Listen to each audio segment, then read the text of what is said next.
Now to the nation's troubling jobs report. For the first time since 1945, the federal government says no jobs, exactly 0 jobs, were added last month. The unemployment rate remained at 9.1%. And here with analysis of what lies beneath those numbers is Roben Farzad. He's senior writer for Bloomberg Businessweek. And great to have you with us, Roben. Thank you for Rebecca. being here. Okay, so you have this bad report, and we wonder now what's really behind it. What do you say is causing it?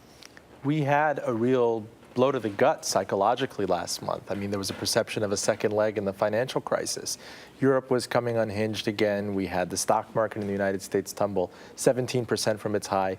And already skittish employers were like, well, if I was thinking about hiring people, I'm definitely not doing it now. Yeah, they say not only is there uncertainty, but there's all of these problems in Washington. They can't come to any sort of consensus. And that's done a number on consumer confidence, which we saw drop down to the lowest level since April of 2009. What turns around the consumer psyche in a world like this? Everybody right now is looking to Washington for answers, and you're going to see an Obama administration speech next week. You're going to see the Republicans on the Hill try to come back with their response.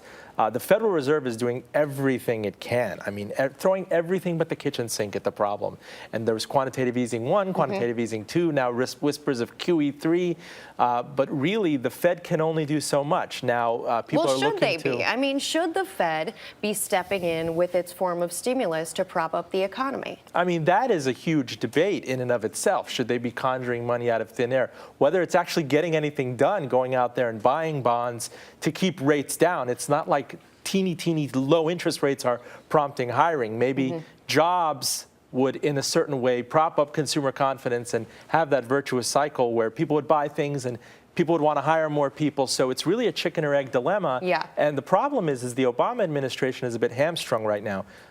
Their opponents in the administration on the Hill don't want to do them any favors after the whole debt ceiling debate and give him any sort of carte blanche for fiscal stimulus. Well, the reality is the fiscal stimulus that we've seen to date has enabled jobs to improve, but it's been in fits and starts. And frankly, if you look back to the beginning of President Obama's reign, what we've seen is that, yes, we're not hemorrhaging as many jobs, but the picture is still a very shaky one. Is there really anything the president in his power can do to turn this picture around? You know, we keep breaking taboos. You talk about the controversy of the Fed conjuring money out of thin air.